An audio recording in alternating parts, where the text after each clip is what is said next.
No, I always thought that you had to be inspired for you to get energy, for you to get off your ass and do it. But Yeah. really, it's the reverse. You have to get up and do it, and then you'll find yourself being active, and you'll find yourself being inspired. If we wind it back to the beginning, so many small businesses fail early on, right? Real high failure rate. I wondered, like, when you guys were first getting together, how much intent you had about the vision and the mission of 660 really early on. To be honest, we had zero. Real. Yeah, zero. We can consider. I consider it happening by, pure chance. Things happen. We managed, that group of people managed to be at the same place at the right time, at the right moment, for the right reasons. And there's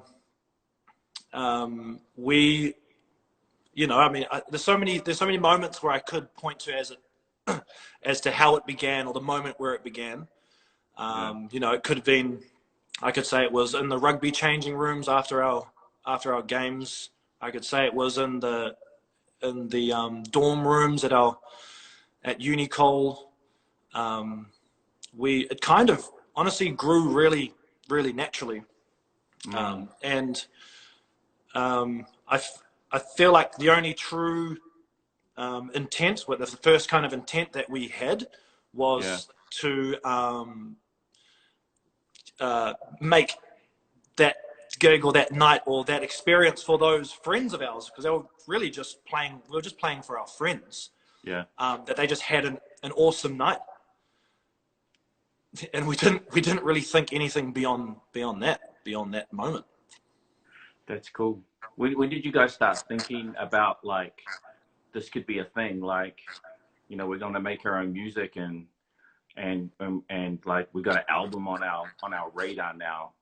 Like, was there a moment there? Like, well, we because we're all leaving university, we decided that we should have a go at writing original material, and that decision was made purely just as a memento we could take home to relive that time we had at university playing music and being in a band, because we all thought we're going to go off and get jobs, go on get a real job and get for real.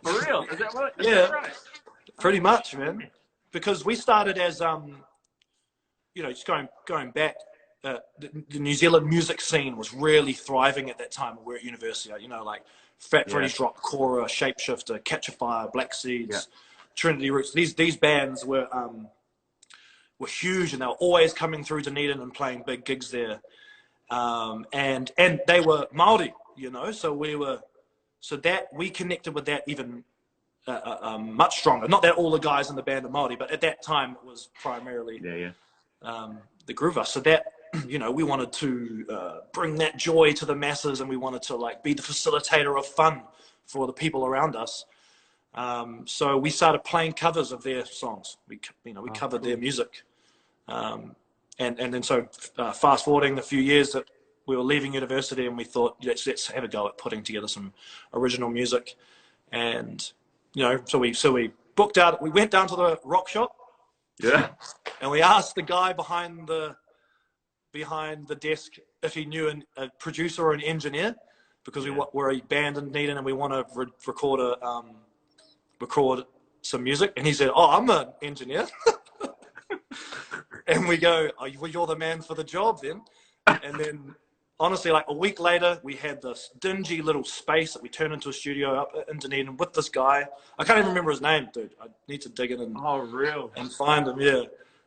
He tells the story though, bro. I bet you he tells the story really well. Yeah, I bet he does, man. And we just went in there just full of heart and fun, with a stack of beers, and we just went about writing these songs. And in that intense week or 2 weeks of writing, it was, Rise Up, Don't Forget Your Roots, Someone to Be Around, Choice of the Chosen. All these songs just came out, with a box of beers and a random from the counter at the rock shop. Yeah. In a dingy little studio. Yeah, man. So shit, you don't need much, but so that was our first go at writing and recording our original music. Holy shit! And then we put it on Facebook, because Facebook was a thing at university, and that's how all of our friends and us were communicating. Yeah. And then we left. We went home. Everyone went to their hometowns. So what year is this? What year is this? This is 2009. Right. Yeah. And yeah, so we're like, okay, well, that's it. We'll go home. Let's go. Everyone's off to pursue careers. We're going to go do what we studied, you know.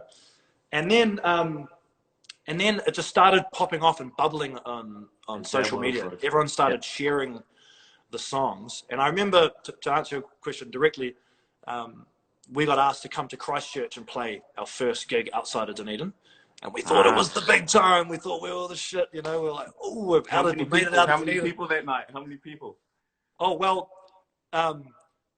we were making all the deals then, you know. We were calling up the venue. We were our own booking agents. We're our own managers. We're our own hype men. We're our own label. And we were like, we're coming in, and, you know, this is what we've got off Facebook. This is the heat we're getting off Facebook. Yeah. So you're going to, you know, it's going to be a pack. It's going to be packed out. Yeah. And they're like, oh, and it was a Tuesday night, you know, in Christchurch. Oh, wow. And so they're like, oh yeah, we'll leave one person on the bar, and, you know, it will just be one of those normal Thursday nights. And it was packed. Like, it was just ram-packed. I feel sorry for the bar person, man. Oh, they were freaking out, you know. And we had nothing. We had to play Don't Forget Roots 3 times, Rise Up twice. Wow. You know, we were just putting on a party. But there was this moment when we were playing, and we started Don't Forget Roots, and we hit the first chord, and then everyone started singing. And I remember us all, while we were playing, looking at each other, and you could just tell there was this moment between us being like, "Ooh, we might have something here, you know, there might be something magic here." And that was the first moment we thought, oh, there could be, we could make something else. We could, you know, we could flip the table and change directions and commit to this thing and try and make a life out of this. Yeah, it's where the first spark came from. Because most bands at that early stage, like, because you're not then at that time, like, you're not too far off from releasing it, Rise Up as a single, and like, you know, the album's like, I guess, less than a year away at that stage. Like, the traditional pathway to market is to go and try and find a record deal or something like that, right? Yeah. What did you guys do? Well, to be honest, we just didn't think that was us, you know. We considered we didn't think we were like a band on that level. To be honest, we were just taking the opportunities. We were rolling with the punches. We were taking opportunities they came, and we're trying to make the best of our opportunities. I'm sure a lot of people are actually kind of like flipping out a bit, bro, to hear you go, "Oh, nah, we didn't really think we were a band on that level." So, well, you just decided to do it yourself then, right? Is that what it was? Yeah.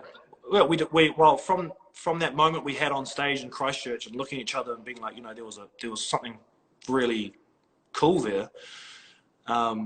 We thought this is something that we could do and make a career of, and make a long, you know, like a long thing, and really enjoy doing, because, you know, shit, it was pretty fun. That's how we fell in love with music in the first place, is just how much fun we had being on stage and playing live in particular, not being in the studio, not the business side of it, not anything, but other than just being together in that moment, performing for people.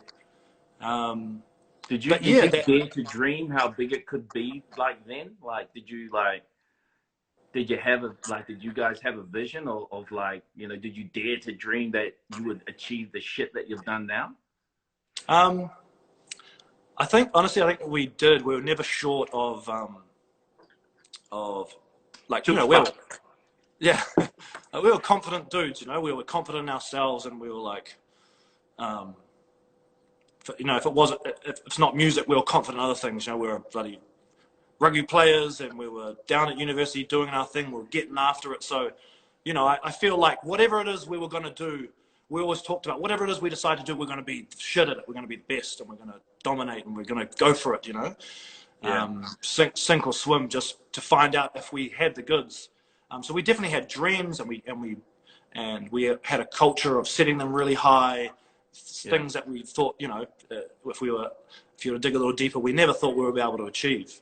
Yeah. But we just thought that was the way to go about having goals, is to make them ridiculous, is to make them like something that can inspire you, you know, that makes you want to like you've kept that too, like you've totally kept that approach to setting your goals as like right up to Western Springs, then like another Western Springs international tour. Yeah. So that has kind of themed us from then, as you know, we're a challenge-driven group. You know, what's the next thing we can conquer? What else can we do? Like, we're being able to recognize where we are, our shortcomings, where we want to be. What do we need to do to get to a position where we can have a shot at that thing, and try and put yourself in a position to have a shot. Yeah. What was it like? Because I did a little bit of digging, and I saw that you guys formed Massive Entertainment in like March 2010. I know it's always a buzz when you like form the company that's going to be the thing. And then I didn't make the connection with the boxing rogue and Massive on the back until I got, oh, Massive. Oh, shit, I get it now. But what was that all like? It's like that you're saying I'm going to be a business when you do that. Yeah, we were like, but honestly, because I guess, you know, we were very aspirational even without music. You know, we're at university trying to make something of ourselves and trying to be great and daring ourselves and challenging ourselves. And so when we had that, when we realized that 660 was a thing we could do, we were like, well, we need to control this thing. We want to do it our way. We want to have control, and we want to be the facilitators of our own journey and our own destiny, for better or worse. We just, you know, through stubbornness or whatever it was, that inspired us. You know, it wasn't good enough to just, let's be a band and write a song. It's like, nah, let's be moguls. Let's be, you know, trying to be the Maori Puff Daddy out here, bro. Yeah, let's go. Yeah. That's a really good point. I love what you said about daring to be great, right? Because there's so much, like, you know, there can be a lot of tall poppy, and like people can try and chop you down in this thing, and like, you know, what is it like? Who put that in you? Where did you see? What you know? Who were the people that showed you that, you know, you could think like that? Or what were the signposts that lighted the way to give you that thought that, like, yes, I can fucking dare to be great, actually?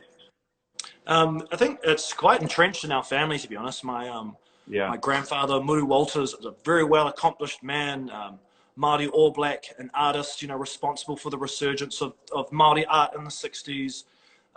You know, became a bishop, you know, which is, you know, as good as you can get. Yeah, that's it. Yeah, and so you made it. Yeah. So he, and then I think his kind of outlook stemmed through his children, and that through to his mokopuna. Now I guess we're grown up with not just hey, you're allowed to dream, but you know, you should expect it of yourself when if you are to say you're going to do something. It's not good enough to just say something, you know, and it's okay to fail at that thing. What's important is that you put yourself out there and allow yourself a chance to fuck it all up, really. Yeah, and you know, it instilled a thing. Well, I'm speaking personally from my family experience, but you know, a chance to reach your potential, I should put it. Yeah, cool. Yeah, cool. So how, like, when you engineered this first album release, like, you just decided to do it all yourself? Like, how's that? You know, how's that all working? Well, I think that came with its challenges, and I don't know, it just felt like the right thing at the time. It was just what we were, you know, what inspired us at the time. Yeah. And we definitely want, you know, when we, those first moves, you know, we had to try and, we reached out to people. We tried to learn from those that we, didn't you say you stalked people? You stalked people is more accurate? Maybe. They might say stalk.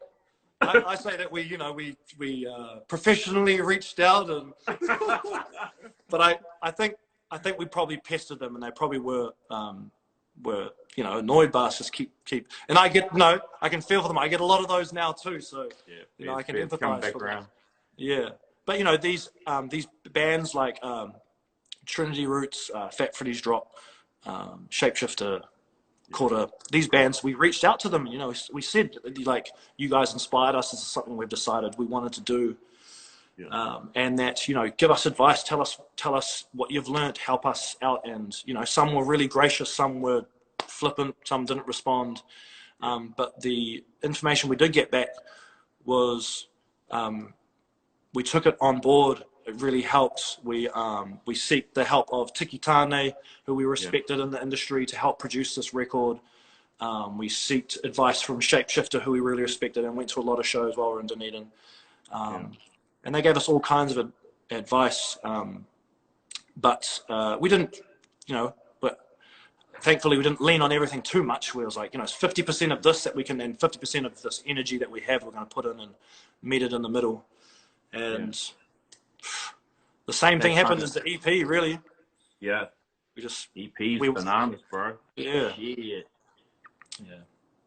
So you dropped this album. Rise Up goes #1, right? Yeah. Album goes #1. Yeah. Holy shit. Now what? Yeah, then we were like, shit, it was party time. Pretty much, man. It was all just pretty surreal to us, because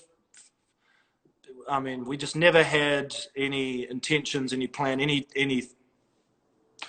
even desires, other than just trying to have heaps of fun in the studio and write something that we believed in, and and tickled our senses. It just so happened that it really cut through and related to people. And because of that groundwork we had done, and the amount of times we had played live, and the faces and people we'd got in front of, we'd built this rapport on Facebook, honestly. Yeah. And we were able to access a large amount of people instantaneously with our content and with our music and with our album. And it was actually a Facebook campaign that got Rise Up to #1. Wow. We put, hey, who we are, we've seen us play live, we're releasing our first song to radio. Wouldn't it be dope if we got it to #1? Call in, request it, do what you can to make these play the song. And it worked. Yeah, that's dope. That's the same tactics that MTV employed when they launched back in the 80s. Yeah. Exactly the same thing, bro. It was like only available in a couple of spots, in like a couple of boroughs in New York. Like, kids would just go to their mate's house that had it, and they wouldn't go home until like midnight. And parents like, where the hell are you? Like, I was at my mate's watching MTV. And then, so they just get on the phone like, I need this MTV so my kid comes home before fucking midnight. It's just creating that demand through that community. And that community, I guess, has become one of the real strengths of your guys' business model now, right? Yeah. Being able to be direct to your viewers, your customers, your fans, whatever you want to call them. Yeah. It just made sense to us. We were like promoting all our tours, all our shows, promoting our releases, and it was instantaneous and got there. So we didn't have any need for a label. Yeah. In fact, the idea kind of just seemed to slow it down. And we were bloody wined and dined by all of them. I was going to ask that. Yeah. So they came with the credit cards and SPQR and all of that, bro. All of that. And then we obliged them. We went there. And,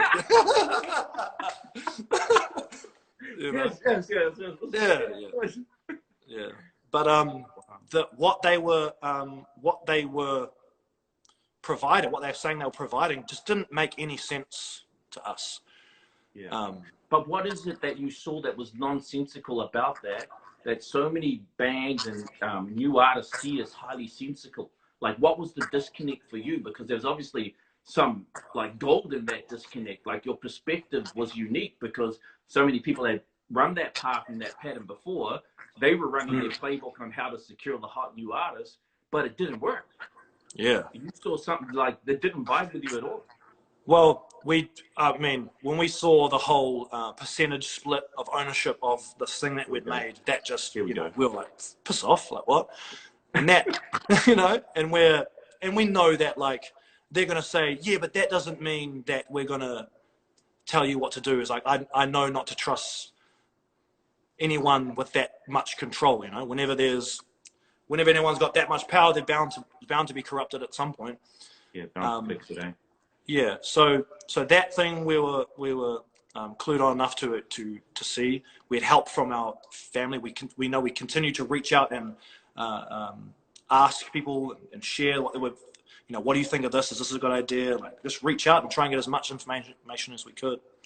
Yeah. Plus, we'd been selling out 1,000-person venues, and we had this rapport and we had this demand, so we didn't need them to provide us that. We didn't need them to provide us a platform, So we ended up going through the contract ourselves, crossing out all the stuff that we didn't apply, rewriting things and taking it back to them, and be like, this is what we think you should be doing for us. We can take care of the rest of this, and you guys just put the CDs in the shops, and because CDs were a thing. Yeah. Because we were sick, because we were busy enough now that we didn't have time to drive around and drop them off to people, which is what we were doing at the time. Delivery. Yeah. So we were just very thorough, and we sat down and we set a mark in the sand of how we valued ourselves and what we expected, and we weren't going to waver from that position. And yeah. And so is it a combination of the community, the success, the confidence, the self-belief that sort of, because you need balls to negotiate in that position. Because if you're a new artist, you ain't really, you know what I mean? It's kind of easy to cave when when the production dollars are in front of you. This is how much we'll put into the album. This is what we're going to get, blah, blah, blah. Yeah. So are those the things that really gave you the confidence? Yeah, it was all of those things together. We tried hard to consider all the things and not just be foolish kids, and but sounds like, bro, it got really serious quite fast then. Like, you were like went from like, yo, rock shop receptionist guy, do our album, here's some beers, we just dropped some bangers, massive. And then off the back of that, I guess once you stop drinking for a minute, it sounds like it got, quite serious about what the next moves were. Is that right?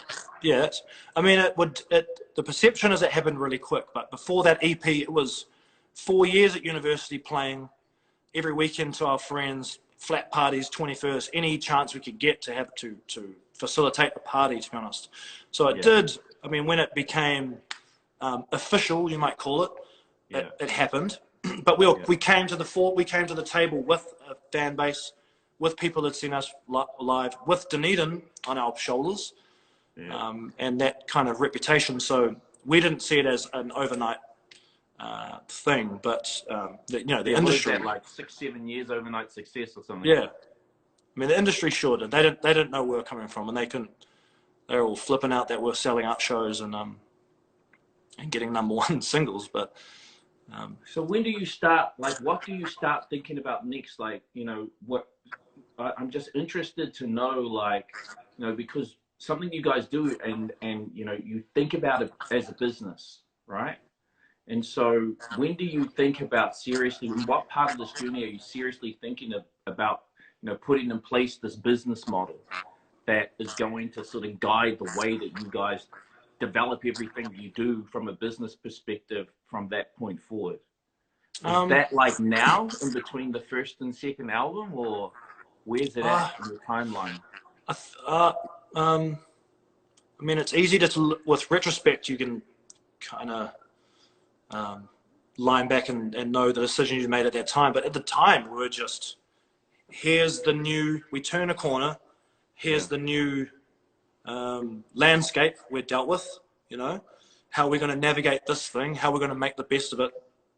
And so it was just kind of like really reactionary, to be honest. And there, you know, there was as many wrong moves as there were right moves.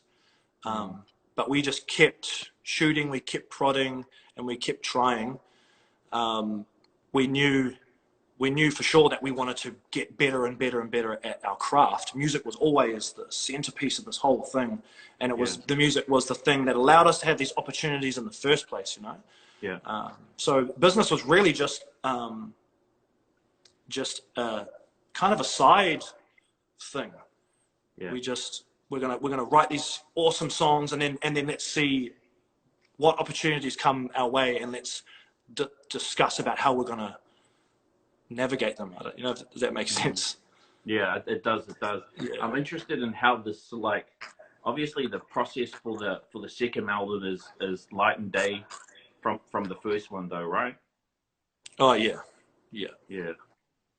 How do you manage that change? Like, is it that, you know, you desire to have access to better producers? You know, you got, like, how does that all work out in terms of, you know, elevating the product that because you come out, bro, on debut, oh my gosh, you smashed it out of the park. And so now there is a level of expectation, and then what was very organic and you know, formed very organically now has this expectation on it. And then was there any weight? Did you feel the pressure of that? How did you deal with all of that in the lead up to the second album? Yeah, that was really difficult, actually, because it was just on a whim, and we were having fun, and everything was just, you know, no rules. It was all just, everything was just flowing out of us. And then, there was notoriety and there was expectation, and we all dealt with that differently. And I remember the first time we got criticism, and we all took it actually quite personally, because we just didn't understand why and what was the value, and just giving any negative feedback to someone who was, you know, going at it on their own way and trying to make something and do something good. So that was really difficult. And then it's really shit. Yeah, I don't know what it is. Like, I don't know. Like, we copped some flack when we started Manaaki too, as we were talking about yesterday. You got to have a pretty thick skin for that, but you just kind of wonder why. Like, why are you bothering with that? Yeah, it didn't seem to, like, have any purpose, you know, other than being a dick. And you know, that's probably exactly. I feel like that's exactly what they were doing. It was just something to pick at, and we, you know, the criticism was just crazy. What was that criticism? We were kind of, I guess the main thing was, bro, I can see your eyes glazing over like you want to punch somebody. That's kind of the thing was. Yeah, I think the main thing was that we were obviously outsiders, and that we weren't actually musicals, you know. We loved music, loved it with a passion, but we didn't know anything about chords, we didn't know anything about the industry, we didn't know anything about reading music, we were just cowboys, you know. And I think people could see that, and we weren't necessarily trying to hide that either. We were just like, this is what we are, standing on the mountaintop, and so be it. And then so I think some of the criticism, there was a confusion around where we stood, what we were, what kind of music we played. And I remember one of the criticisms being, you know, it's not white enough, but it's not brown enough. It's like somewhere in the middle of this thing, you know. We were called like, just a barbecue reggae band, or then we were just a wannabe shapeshifter. And it was just people listening to one song, because we were never in the business of trying to be a reggae band or a rock band or anything. We're just like, we loved music, we're going to do it all. And we did that in the first EP, you know. We had a drum and bass song, was a #1, fuck's sake. And then the next song was a full-on reggae song. And then the one after that was like a ballad. So, I don't know. We reacted in a way because we just were doing whatever we felt was cool to us and we liked. and that seemed to piss some people off. I just love the reinvention. You know, you come out with Rise Up, and what was the first single of the second album? Special. And the vibe is just so different, right? Yeah. And I'm just like, I remember hearing that for the first time, and you know Bailey Mackey, I think his office is just up the road from your place. Yeah. And I was at his office, and bro, listen to this, and I was like, nah, that's not 660. It's like, it was so just different. It was a different sound. And like, tell me the value of reinvention and just constant evolution in what you guys do, because, you know, we talked a little bit about it yesterday. You just love to make music. But, you know, there's value in reinvention, you know? Yeah. And like Monty, our business partner, and he wants to be remembered as a business person that played a little bit of rugby league. Yeah. And it's about that next act and how you constantly evolve and reinvent and bring something new. I just wonder what role that plays for you, how purposeful it is for you guys. In fact, you know, we try not to think of it as that we're trying to evolve, that we're going to do this thing now. Yeah. You know, I think that we're quite like career driven. I've been trying to find a way to explain this. Is like, it's almost that when we made the decision that we were going to do music, you know, we decided we're going to do this. Not like, you know, we're teetering around with it for so long, and we go, okay, now's opportunity. We're going to attack this. We're going to go on the offensive now. And that meant that that music was going to be the catalyst for our life journey. You know, music was going to reflect our growth and our development and our psyche and our dreams. And so it's not necessarily that we were like, okay, that album's done. Now we're going to reinvent ourselves and do this thing differently. Yeah. We change. People change. It's the power of being human, is that our ability to change. And so as we grew older, as we traveled the world and we saw things and we learnt this and we bumped into that failure and we achieved that, all those little things, all those little hurdles and achievements would be reflected in the music. And then that reflected what we were at that time, and then we'd go on another journey, and then the music would reflect that. Tell me about your relationship with failure, bro. How do you feel about that? Like, you know, because a lot of people think like what I've heard, and when we've chatted before, it's like we've talked about, like, you know, you just test something, you just try something, and you learn a way not to do, and you get in this position where you actually, it's an honor to be able to fail. It's an honor to be able to find a way not to be able to do it. Yeah. But at the start, I hated it. You know, I was a bad, sore loser. I am still. I am still that. Rugby boots off. Yeah, pick up the ball, kick it away, and I have that in me still. But I guess I've just changed my interpretation of what it means, what failure means, and the benefits that it gives you.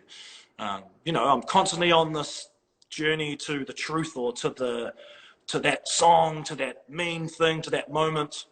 And failure is equally as important as your successes. It's just, you know, like two walls, you bounce in between them. So long as I'm going in the right direction, then I'll take them all as they come. But I have to have an attempt.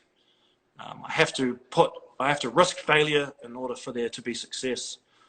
So that's just kind of how I see it. Do you feel the fear when you're about to make a big call? Do you feel the fear? Yeah. Oh man, I feel it quite strong. But I've kind of changed to know to take that as a signal to act. If you know what that means. What's the greatest fear you had to act through so far? I think it was the release of our second album, the Colours album. Yeah. We had, it'd been the most tumultuous time in the band. We had just been dropped by a label in Germany and gone through that stereotypical bad label experience. We were at each other's throats, management trust. There was just no trust anywhere, to the point where, you know, a couple of us just had to roll up the sleeves, get into the studio where you are actually, where your offices are. and just hide away, knuckle down, and do it, and try and, you know, and make it happen. And then we wrote these songs. You know, we wrote Special, White Lines, Purple, Lost, not Lost, Mother's Eyes. Yeah. All these songs came out of this thing, and then we were like, we've succumbed that thing. We've got a body of work now, and we gave it to our management. We said, oh, check these out, and give them to the people, you know, and like just let us get some feedback, because the feedback's important as well, so people knows. And it was just the worst feedback.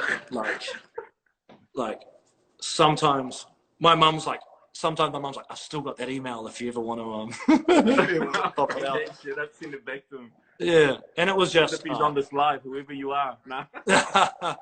And you know, they were like, Special's just, it's like, it's crap song. It's just like, want to be this, it's not going to be that. White Lines is a joke. Like, what are you even thinking? You're going to ruin your career. Everything you worked for is going to be down the drain. Why are you doing this? And there was just fear everywhere. How do you stand in the face of that kind of feedback, though? That has to cast major doubts. Yeah. How do you find the bolo to move forward after that, bro? It was actually a bit of a blessing, because we found ourselves, the boys, after the tumultuous time in Germany, coming back together and being like, cool, we've just been given this email, and everyone's just our own people we trust, our closest advisors, shitting all over this thing we've done. And then we realized now we have a common enemy. You know? and so we were just like, you're fired, and here's the album. And it went That's a killer move. But you can imagine how scared we were making that decision, you know, how we were just like, maybe we are ruining everything. Maybe we are going to blow this. Maybe, you know, and fuck, who knows if I don't know, it just happened the way it happened, you know, and we had to deal with it the way we dealt with it. Luckily, we we're just stern enough that it just pissed us off, you know. They shouldn't have pissed us off. Yeah, look what happened to them. Shit, and that all blew up. Tell me, just because, like, with any organization, right, you go through your highs and your lows with the people that you work alongside. How you find your way back from those real challenging situations as a group, like when you go through the pits, like, because that can actually take a lot of people out, right? Yeah. You know, we've come close a couple of times, and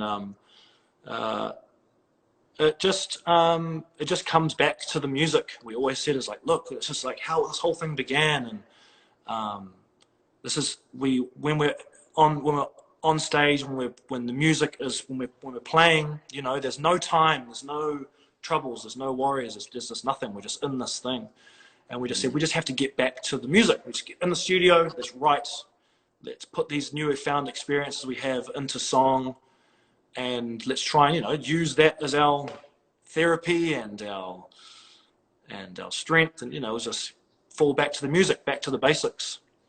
Yeah. And by this time, and the album comes out, obviously it's immensely successful. And then off the back of that, do you feel like, you know, as you go through these stages of growth in your business and you start to identify the patterns and you're working out kind of from a business perspective what really works, do you feel like you're starting to crack the code by this time? Yeah, I mean, we're definitely getting closer. Yeah. Closer. Yeah.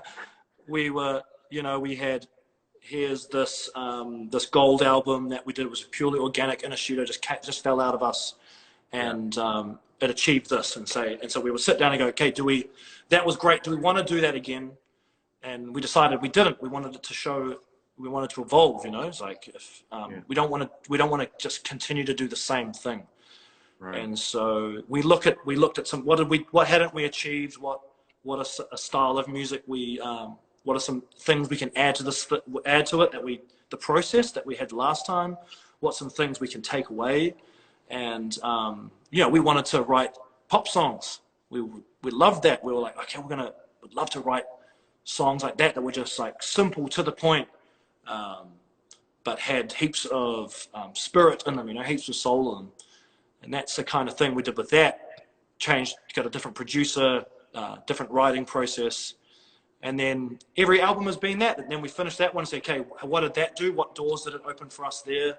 What didn't it do? How can we change? How do we reshuffle the process? And then we just add elements again. And then, you know, we're kind of in the middle of that right now, actually, for the next project we're going to do. Yeah. And we try and next project. I'm keen to hear what the next project is, but I'm actually keen to hear in this process, because like the second album and then the EP is just like all bangers.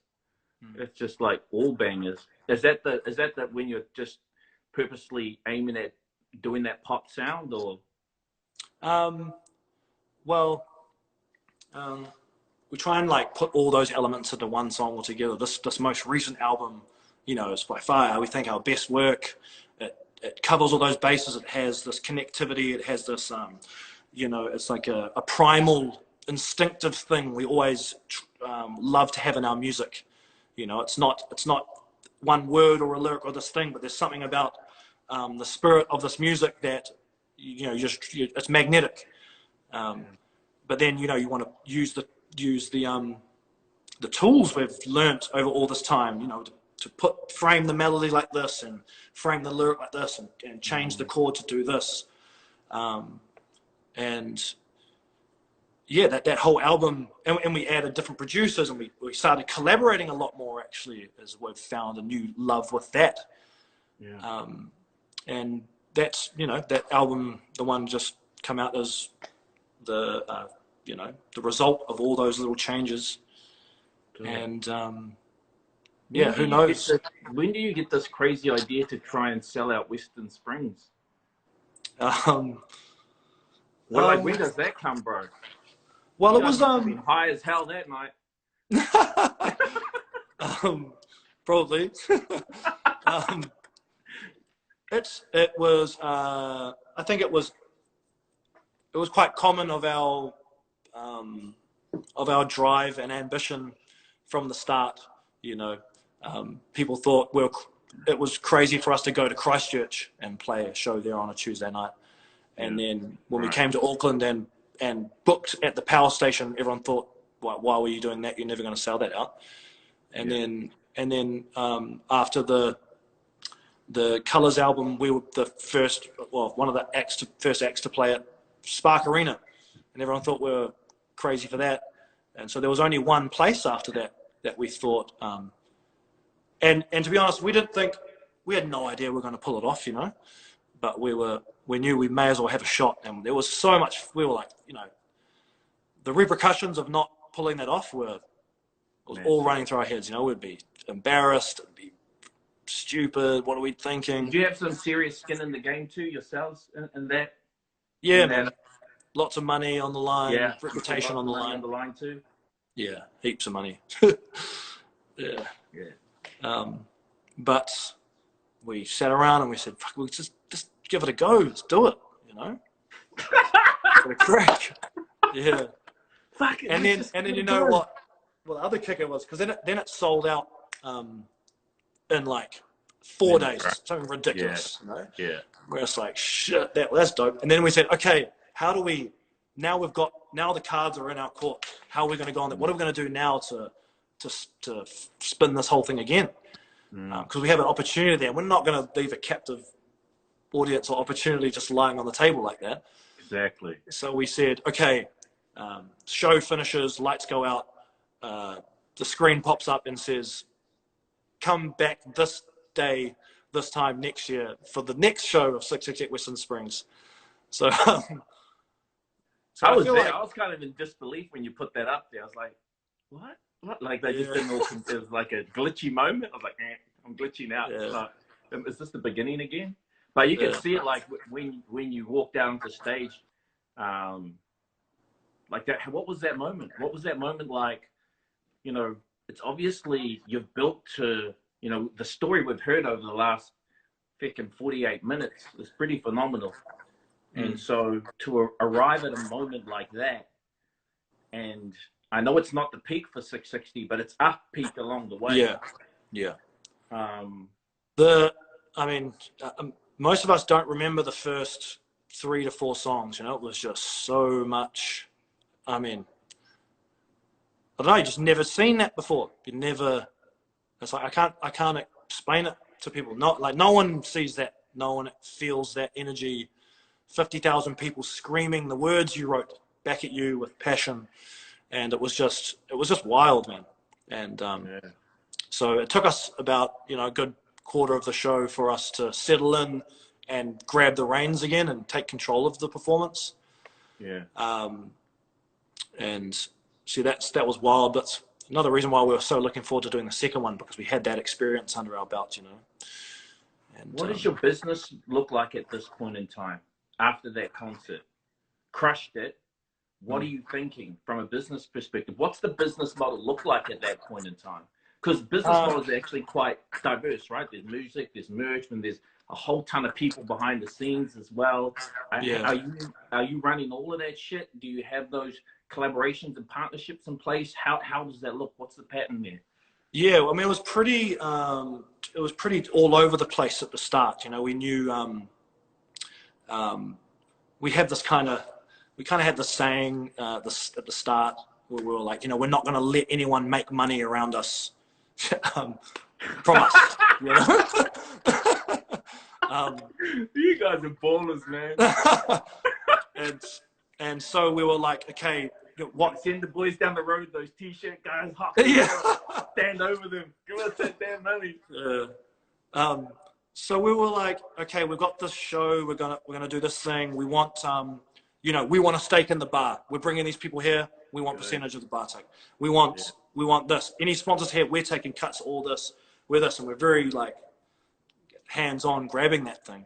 And then there was a massive money that comes after the show, and so we just put that straight back into the band, and that was our fund for the next move. We made sure we didn't go and spend it all and go buck wild.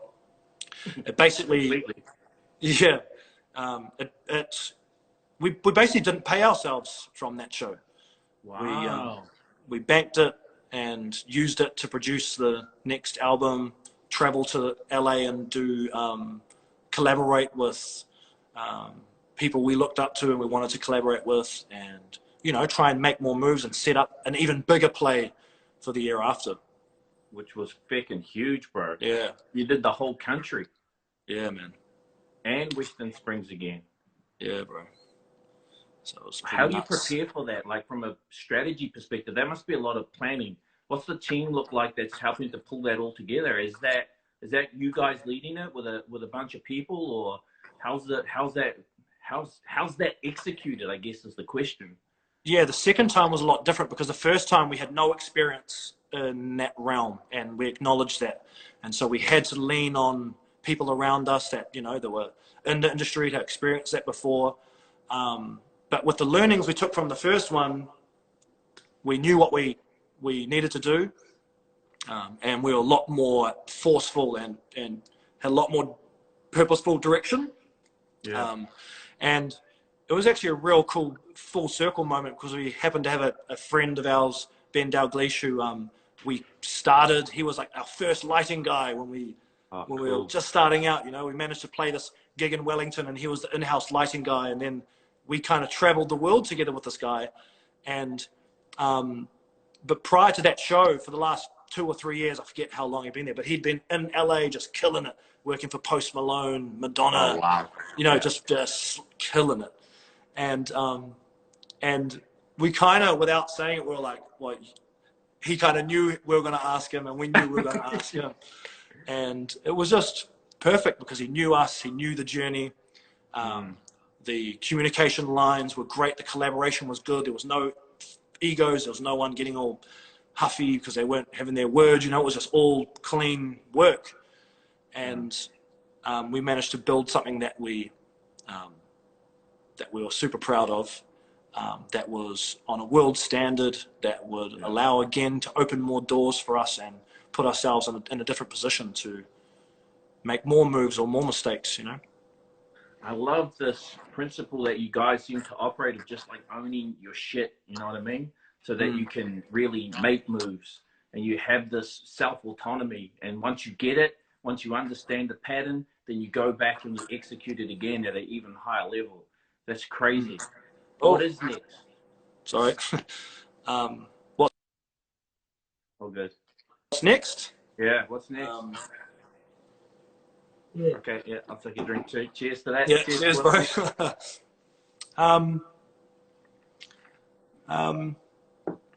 A lot of our conversations are around the kind of music we want to make, the kind of sonics and the kind of ideas and the kind of concepts we want to shine through in our music, how we want our business to evolve. You know, we're talking about starting a label. We're talking about offering this wealth of knowledge we've learnt of our own sacrifices to artists that are coming up, and for anyone who wants to listen here, and try and find a way to offer tutelage and not just finances or whatever, or trying to gain autonomy over an artist that labels tend to do, but trying to find a way to help.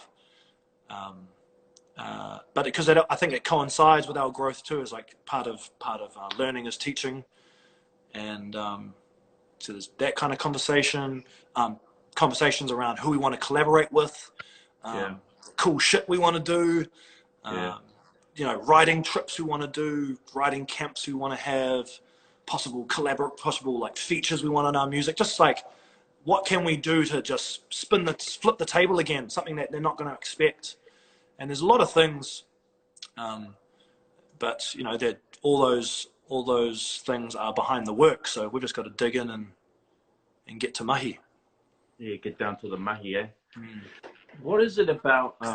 What I love about what you said about offering tutelage, and you know, I love the fact that you know, when you're in a position to give, you do, because so many people don't. And I think like coming out of COVID, there's a massive opportunity that sits in front of us to disrupt systems that haven't actually served the people that have been so subservient to them. And like you think about the big labels, and you think about, you know, just the level of control they have, and you know, you've painted, you know, you've laid out this blueprint really, and what you've done around how you can make it, even though you won't be accepted, even though people say that you can't. If you have this level of determination, direction, follow this pattern, you know, you can do this yourself. You can build a movement and a business not too dissimilar from what you guys have achieved. That's just awesome. That's amazing, bro. And it's so cool to hear you say that, because the world needs more of that right now. The world needs more. What are your thoughts coming out of this lockdown on, and we only got like 3 minutes left because then the Instagram is going to cut off, but it gives you an hour. What are your thoughts going forward, like about what you want to see, the change that you want to be in the world as you go forward? Well, part of me is quite like kind of fearful that, you know, if things just happen so quickly and it's hard to know what people latch on to. It's just kind of, you know, it's a big popularity contest. So I don't know if what's being said and what we're all, you know, bonding on through this time is going to continue. I fear that it's just the flash and pan, eh? Yeah. And, you know, there's plenty of proof why that would be the case. But at the same time, there is opportunity to do something and to make change and to help people. It's just going to take a person. It's going to take those people to do it. And, you know, I acknowledge that a lot of people wouldn't consider themselves worthy, and I've felt that a lot too. And particularly when you're starting out, but you're wrong. Everyone's got something to offer. Everyone's got something to give. So for those people that are getting their start right now, or for those people that are even in the grind right now, you know, what advice to them? Just, you know, from solely from your perspective and from the benefit of your experience, what advice would you offer for them as they look for a way forward? I would say just don't wait, you know. Act first. You know, I always thought that you had to be inspired for you to get energy, for you to get off your ass and do it. But really, it's the reverse. You have to get up and do it, and then you'll find yourself being active, and you'll find yourself being inspired.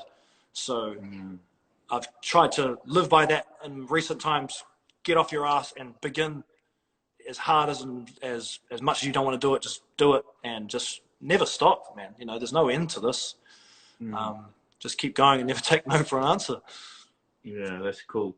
Is there a big hairy goal? Like, do you feel like you have to top Western Springs and all of that? And like this year, you know, the national tour, and do you feel like you got to top that?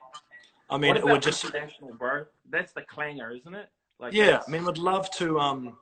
We really want to take our music to the world, and we know that we have something that the world deserves to hear, because this thing is completely unique and special, and we know we've got the goods. But at the same time, we're going to do it our way, and we're going to do it with our sound, and we're going to represent this place and who we are to the maximum. And yeah, brother, you know, because we're dope, and the world knows it.